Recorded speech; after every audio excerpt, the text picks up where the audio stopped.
भारत माता के महान सपूत अवध केसरी राणा बेनी माधव बख्श सिंह और वीरता के वाहक वीरा पासी की इस पावन धरा को कोटि कोटि नमन करता हूं। आचार्य महावीर प्रसाद द्विवेदी की लेखनी ने जिस धरा को धन्य किया हो, ऐसी धरा को पुनः पुनः नमन करते हुए मैं आप सबका हृदय से अभिनंदन करता हूं, स्वागत करता हूं। बहनों और भाइयों, लोकसभा का चुनाव आज चतुर्थ चरण में चल रहा है। अब तक आधे चुनाव संपन्न हो चुके हैं, 285 सीटों पर चुनाव हो चुके हैं। आज 10 राज्यों की 96 सीटों में चुनाव हो रहे हैं। और बहनों और भाइयों, पूरे देश के अंदर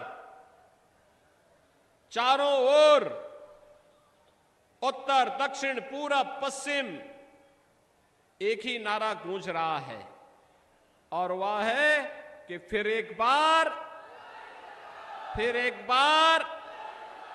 और अब की बार 400 पार में रायबरेली भी है ना,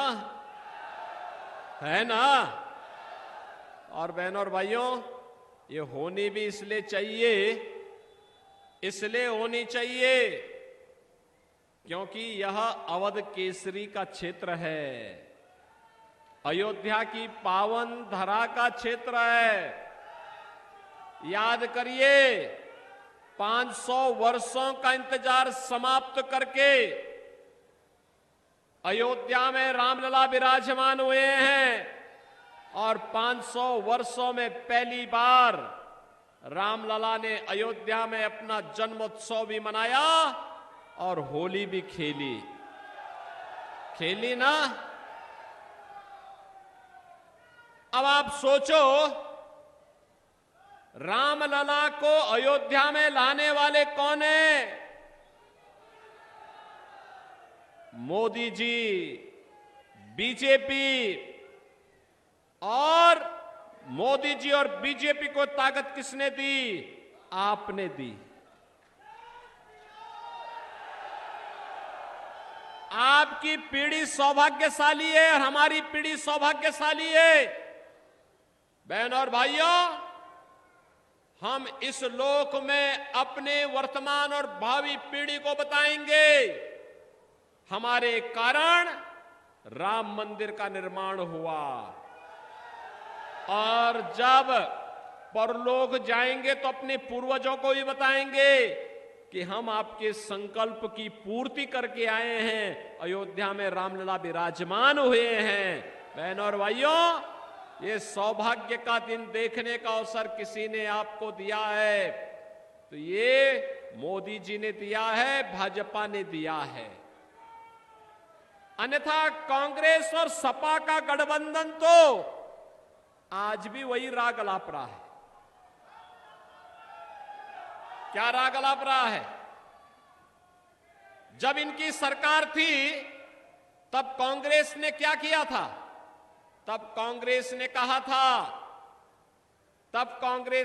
था राम तो हुए ही नहीं। कहा था ना, राम सेतु को तोड़ने का काम किया था ना कांग्रेस ने। और तब सुप्रीम कोर्ट में इन्होंने एफिडेविट दिया था कि राम तो हुए ही नहीं, कृष्ण हुए ही नहीं। ये भारत की सरकार कहती है, जो संविधान की शपथ लेती है और जिस संविधान में मूल प्रति में पुष्पक विमान से लंका से अयोध्या आते हुए भगवान राम के दरबार को दिखाया गया है, वह सरकार इतनी झूठ देश की सुप्रीम कोर्ट में बोलती है। बहनों और भाइयों, इसीलिए इनके बुद्धिदाता क्या कहते हैं वर्तमान में? कहते हैं भारत में राम मंदिर नहीं बनना चाहिए था। अरे भारत में नहीं बनेगा तो क्या इटली में बनेगा क्या राम मंदिर? ये राम मंदिर का निर्माण भारत की इतिहास की सबसे अद्भुत घटना है और हमारी पीढ़ी धन्य है जो इस घटना के साक्षी बने हैं। बहनों और भाइयों, और फिर समाजवादी पार्टी क्या कहती है? उनका तो राग ही उल्टा होता है, वो सही रास्ते चल ही नहीं सकते। कहते हैं राम मंदिर बेकार बना है, ये राम भक्तों पर गोली चलाने वाले लोग हैं। एक और राम भक्तों पर गोली चलाते हैं और दूसरी तरफ इनके द्वारा अयोध्या में राम जन्मभूमि पर आतंकी हमला करने वाले, काशी में संकट मोचन मंदिर पर हमला करने वाले आतंकवादियों पर दायर मुकदमों को ये लोग वापस लेते हैं। और इसीलिए मैं कहने के लिए आया हूं, ये चुनाव राम भक्तों के बीच में, राम द्रोहियों के बीच में अब सीमित होकर के रह गया है। बहनों और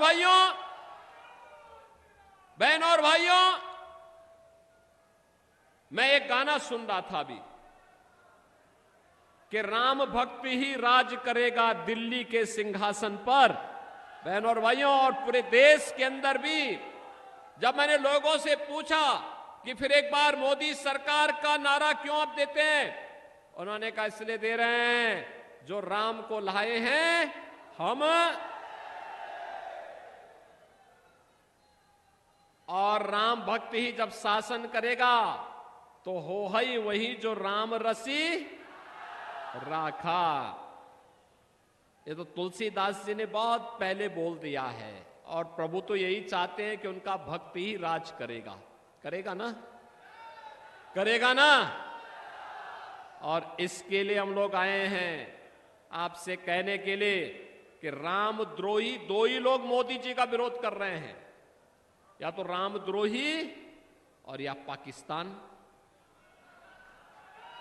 आप देखिए इस समय पाकिस्तान और रामद्रोहियों के स्वर एक जैसे हो गए हैं। पुलवामा में भारत के जवान शहीद हुए और उस घटना को उस समय पाकिस्तान का एक मंत्री समर्थन कर रहा था और पुलवामा के शहीदों के लिए उस समय पाकिस्तान की आतंकी घटना का समर्थन करने वाला वह मंत्री आज कांग्रेस के रायबरेली के प्रत्याशी का समर्थन में बयानबाजी करता है। बहनों और भाइयों, क्या राहुल गांधी के संबंध है पाकिस्तान से? मैं नहीं समझ पाया। क्या संबंध है, मैं नहीं समझ पाया।